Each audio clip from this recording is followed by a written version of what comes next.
आसंता वर्ष फेब्रुआरी रे पाकिस्तान अनुष्ठित हेब चैंपियंस ट्रॉफी। तेबे एही मिनी विश्वकप खेलिबाकू भारतीय टीम पाकिस्तान जीव कि नहीं ताकू नहीं चर्चा लगी रही।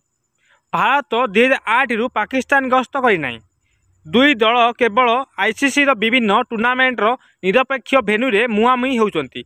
एपरि स्थिति रे भारतीय टीम पाकिस्तान जीव कि नहीं ताकू नहीं सस्पेंस लगी रही।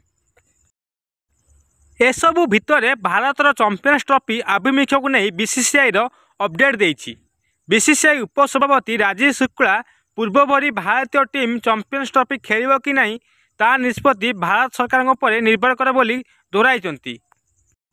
आम भारतीय टीम कौन निर्दिष्ट देश को जीव किंबा कौन निर्दिष्ट देश को जीव नहीं ताहार निष्पत्ति सरकार नियंती।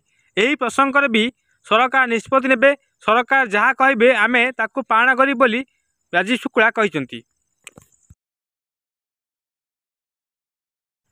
कानपुर चली भारत बांग्लादेश टेस्ट देखा आसी बेले राजीव शुक्ला गणमाध्यम प्रश्न रे एपरी उत्तर देइचंती।